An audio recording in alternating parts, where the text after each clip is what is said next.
Okay, good morning, everyone. And before starting, I wanted to, thank Jay and, all the 1 Million Cup team, for having me this morning presenting. And this short presentation, I've been, a constant 1 Million Cup attendee since the beginning of the year when I discovered there was 1 Million Cup over here in Iowa City. So a brief introduction, excuse me, but I don't know why it's going on by itself. A brief introduction, maybe not everyone knows me. My name is Alfonso Condari, I'm Italian. I'm living in the area since 2017. I come from the southern part of Italy, which is the southernmost region of Italy. But I was living in France 10 years before moving in 2017 in Iowa. I have an experience in the oil and gas industry where I worked almost 22 years, and then I moved over here to for a position as an MD in a manufacturing company, an Italian manufacturing company in Burlington, Iowa. I left the company in 2019, and in 2019 I started,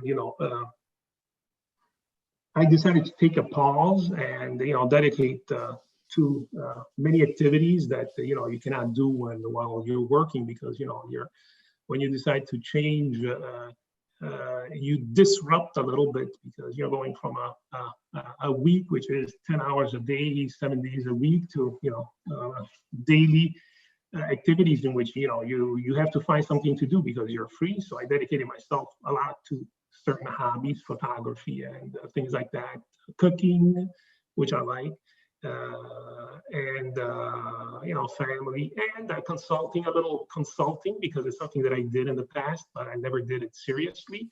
And this brought me to to what I would like to do right now, at least dedicate some part of my time.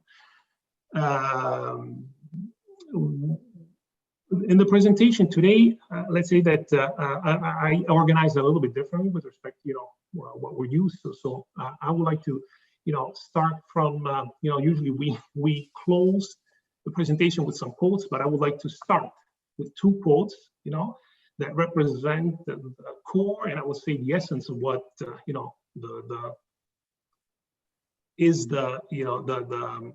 let's say the value proposition of what I would like to do. So the first quote is from Wheatley and Carolyn Rogers, which is, "The more present and aware we are as individuals and as organizations, the more choices we create.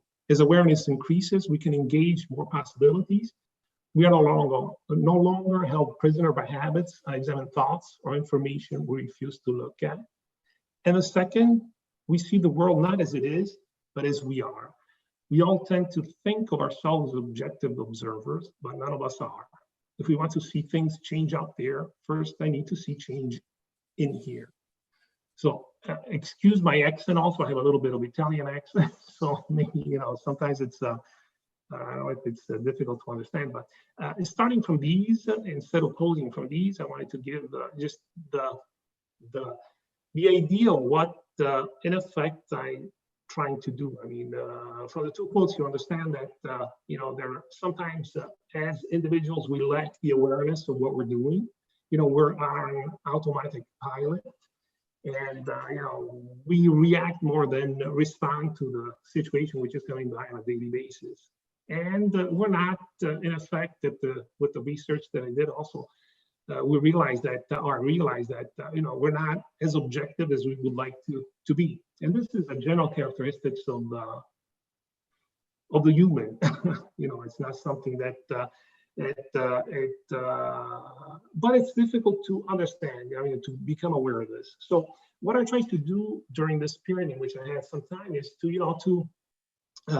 go back in a retrospective manner to analyze what the different projects that in which I was involved, during my work experience, or even on a personal basis, to analyze some what I call messes. A mess is not it's a problem. It's something that you're involved in, but it's something which is complex and generally in the organizational world, and which does not have only one solution. It has many solutions, so you have to identify what are the best solutions. So analyzing these and the interactions between the people that that were involved, I tried to see where my contribution was in the success, in the failure, to understand and go back, to what it really was the actors were doing in that situation. So, and also to identify a recurrent pattern in which you get to understand if it's a little bit something that repeats itself all the time. And every time you analyze a different situation, you see that there were different things that were recurrent. So power struggles, the theory-induced blindness. What I mean with that is that we're so into the theory that we're trying to confirm always the theory, and we don't want to change it, even if sometimes we don't realize that something is going wrong with it. The differences are not engaged. We're an automatic pilot. The diversity is not that way. So things like that gave me the possibility to go to and to say that the main problems that I identified as actor-centered, and the link to the interconnectedness of the people involved in the situation. So there is inside an organizational behavior world, which it exists, in which inhibits learning, which inhibits knowledge sharing, and which undermines generally change and transformation, because change and transformation are something that today is something that is going on a daily basis due to the changes in the environment. Innovation and more the interactions, the dialogues, and the strategic conversations that should be something going on a daily basis between the people working in the organization. So at the end, this impacts the effectiveness, the health of the organization, and finally the success or failure of what you're doing. So what I want to say here is that I try to identify that there's an individual, the human part. So the individual is at the center of what is going on everywhere. So what I try to do is create an approach in which you introduce some reflective practices, and with respect to what I did retrospectively, the idea is to do it in a continuous basis, while the situation is unfolding, which is really something which is it's more complicated, because you have to be able to not only try to look inside, because much of what we do usually in the organizations is, we're looking outward. So we're looking to the transactional and to the contextual environment, which is something that has to be done, because, we have to do with competitors, with customers, with many, many things that are in the macro part of the environment. But the idea is to invert the sense of where you're looking at the individual, and in a sense that you're looking at how the individual is constituted. It's going into the duality between mind and body of the individual. And another thing that I found that is extremely important is that the individual has to be educated to be able to evaluate the situation, not only as an observer, which is something that we always do, or we always are more used to doing it, but also as stepping back and taking the situation in which you're observing yourself while the situation is unfolding. So this is something that it can be done with introducing some reflective practices on an individual basis and on a collective basis. So it's something that is the individual the individual and the actor in the organization has to learn how to do it. What I want to say is that there are different levels of reflecting on the situation. As you can see, there's reflection on experience, reflection in action, reflection within experience, and mindfulness. So while on the left side, you're more reflecting, as I did, for example, in this in the process that I adopted, after leaving the job, is more reflecting retrospectively, and the actor is not really involved in the situation because the situation is something which is in the past. As you're going to the right, you're getting into the situation, so you're learning how you respond while the situation is evolving. And this is something that has been verified.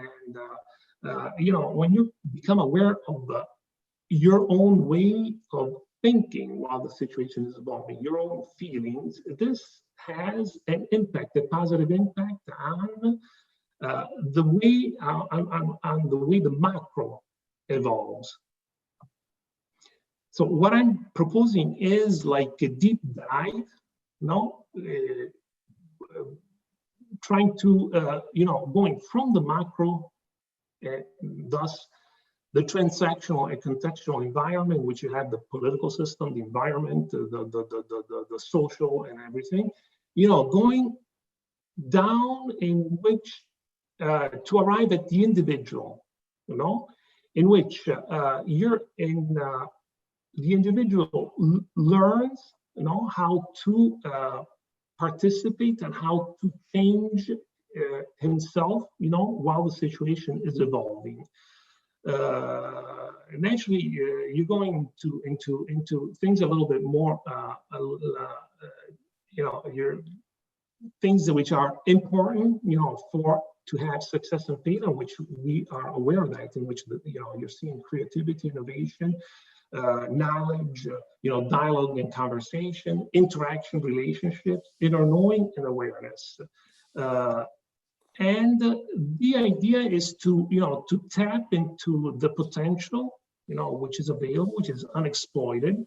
By trying to change the behavior world, inside, from which the constraining factors that constrain the expression of the total potential of the organization, and in which these internal constraining factors can be dissolved. The idea is to there are three phases naturally that I propose, in which the first phase is an educational phase, in which the individual and the actor has to learn, has to be educated in in understanding what the limits, physiological, not are. A second phase in which there is an introduction of the reflective practices, and to become a reflective practitioner. And this is the introduction of different type of practices that can be meditation, like mindfulness, or transcendental meditation, or even practices that are more on the movement side, like Qigong or Tai Chi, or self-inquiry, and then to pass to a third phase, which is a phase in which you have to apply. So you're going into the action. So you have to produce and diffuse what you have learned to improve what is known as the real binding and the real catalyzing effects of working in teams, which is connectivity. So trust, openness, honesty, reliability, the positivity, inquiry over advocacy, and the possibility to try to manage well, the opposing factors as self toward others. This will increase the diversity inside the organization, which is the internal variety and the response repertoire of the organization, which allows the organization to respond in a better way to what are the stimuli coming from the environment.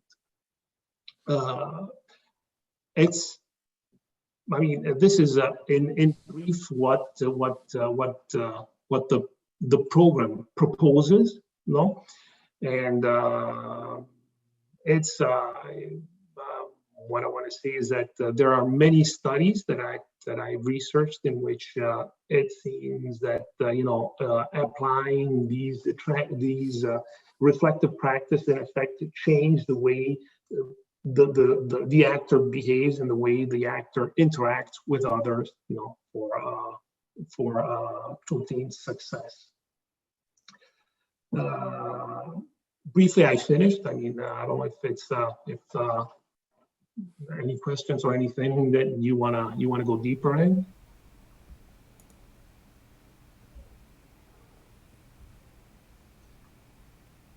Any questions from participants today? Hi, Alfonso. I was just wondering if you could give us a little bit of your background and kind of your expertise. I know you've done some pretty interesting things in the past that might be something that people would be curious about. Well, my background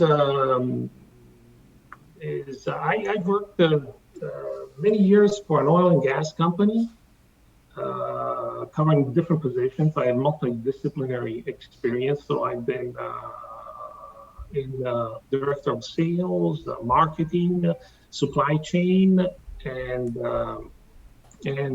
logistics before going into the managing director as this manufacturing company, which is in Iowa. So I would say that it's quite multidisciplinary, and this has allowed me to look at the points where at the overlaps between different areas of expertise. So it's quite general. And to tell you the truth, in Europe, sometimes when you're working for big companies, they prefer to have a lot of to let you transition in different positions, to have a global and a holistic view of the organization.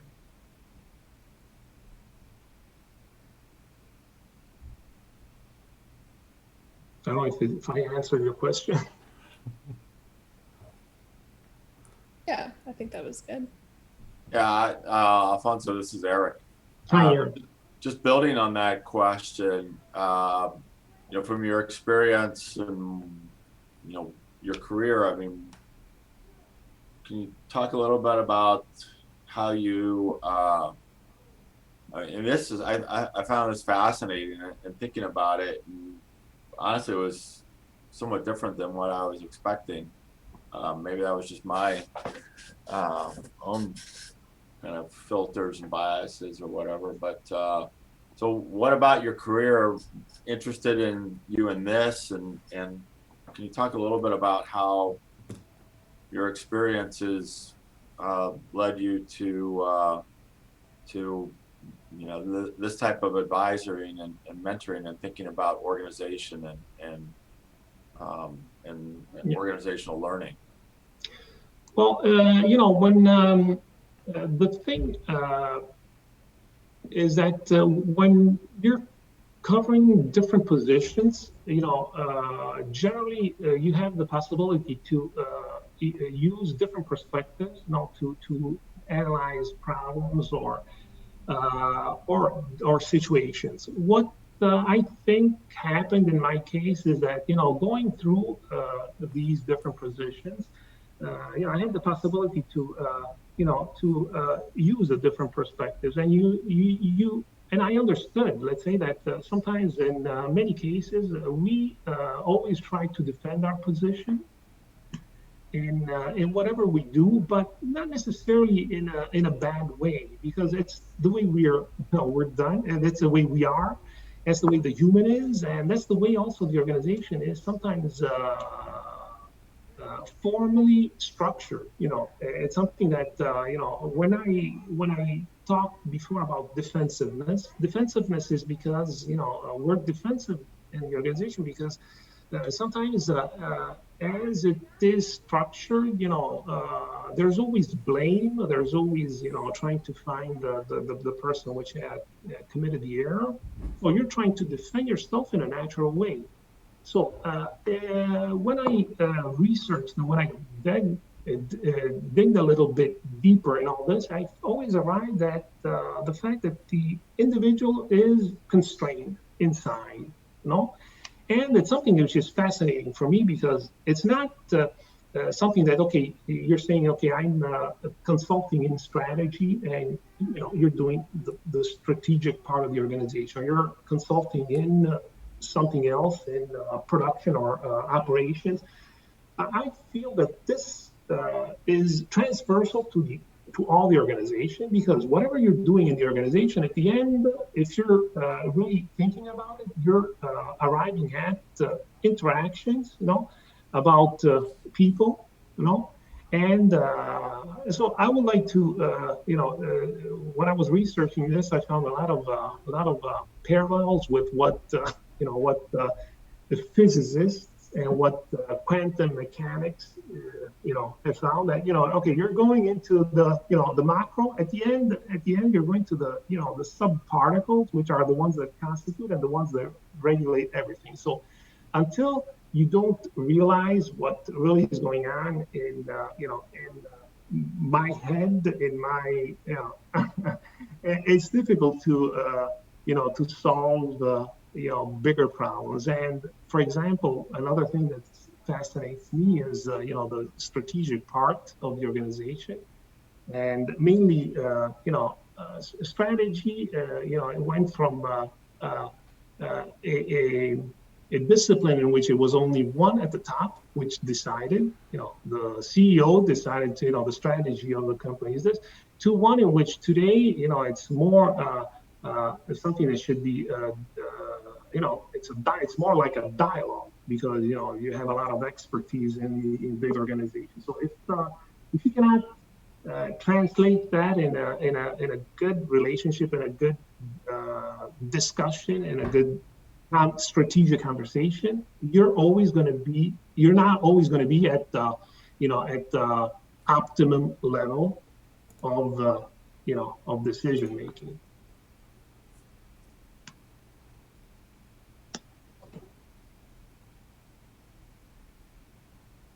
Yeah, I like the reference to the quantum mechanics. That's great. So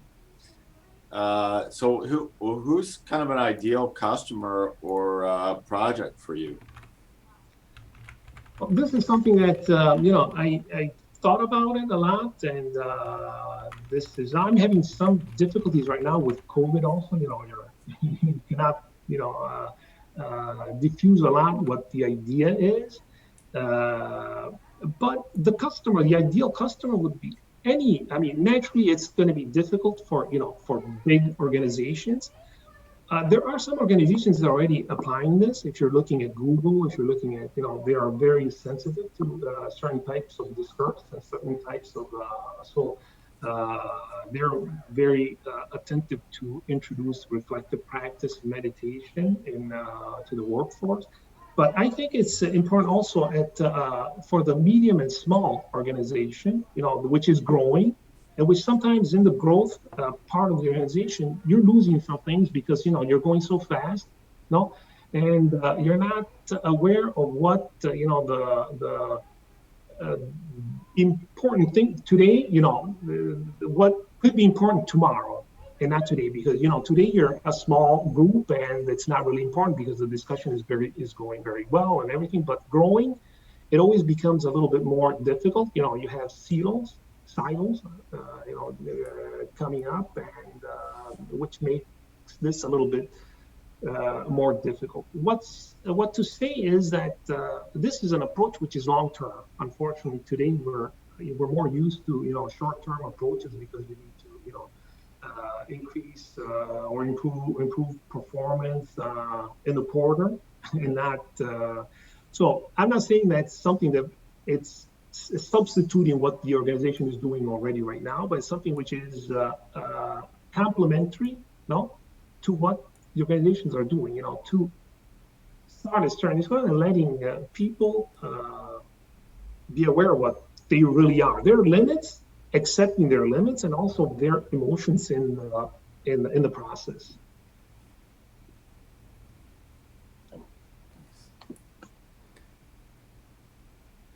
So there was a ton of information on your slides. I'm kind of thinking, as you're building out your consulting firm, kind of two things.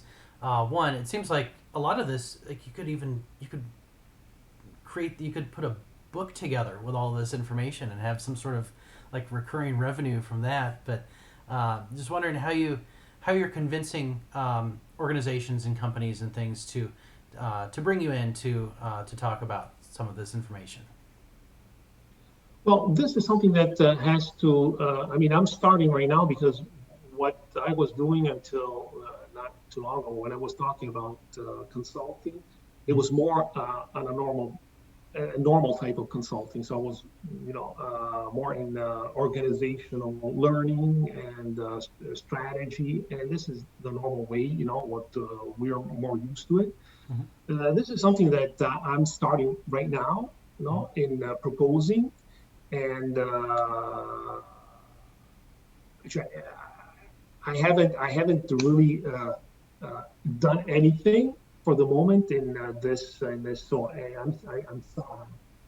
I'm trying to propose this to companies that are interested in this approach, this view of the situation. And what I want to say is that it's also something that. It's not something that can be done by one person alone, because you saw correctly. There are many things, which are transversal. It's not only the, when I talked about the different phases, okay, the first phase in which it's an educational, in which you're going into the cognitive science, into the psychology of the individual. And then you have the second phase, which is the meditation, and it depends also on what level of reflective practice you want to go into, because over there, I'm in meditation, I'm in mindfulness and transcendental meditation, but on the other side, I'm not the expert that can, if you want to go really deep into that. So I have to find some collaborations also with others that are in the latter fields. Sure. But what I'm proposing is that it's something that at least to what my experience is to have someone that has a holistic view of the organization. So you're not calling someone only in marketing. I personally see the organization as a system, and as a system, there's no time and space, because the problem in marketing can be a problem which is coming out in production at the end ends in marketing, if it's clear. There's no barriers in the organization, and there's a lot of feedback loops that you lose yourself in, because it can be something that problem is not necessarily today. You see it tomorrow. You have something today, and you can see the effects of the problem only a year from now. So sometimes it's important to have also to talk with people, and that's why I call it more advising, than consulting. Because it's something that it's more a little bit more. I don't have the English word. It's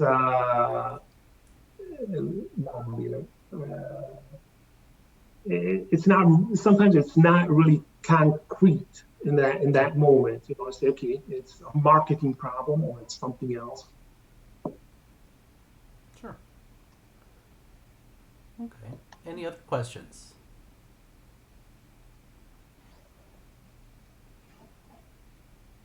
Yeah, I have one. Speaking of that marketing question, do you have any kind of articles or white papers or anything that kind of covers a little bit more of your work, the project? White papers from myself or from that I came across? From yourself. Just talking about. Or that you might typically use for marketing or just to share kind of a sales kind of function? Well, I have as I said, I have a lot of things that I came across. I mean, this when I started this project, I mean, I think I analyzed and I came across different disciplines, which brought me to this conclusion, which, as I said, goes from cognitive science to quantum mechanics to, you know, so it's a different approach in analyzing the single problem. For marketing, so I cannot say that I have you know, how you say it, papers or things like that. But I have, let's say that I like to I like to disrupt. So I like to you know, to question things a lot. And from a marketing point of view, what I like to, you know, see is that sometimes there, you know, we're a lot concentrated on, you know, on the product, you know, and not on the service. And I think it's important to have, you know, even if you have a product at the end, it's a service for me, no? So that product at the end is doing something, you know? So if you see it as a service, maybe you have a different way of approaching also, you know, your customer base. But if you want, Eric, we can talk. I mean, no problem. Nice. Any other questions?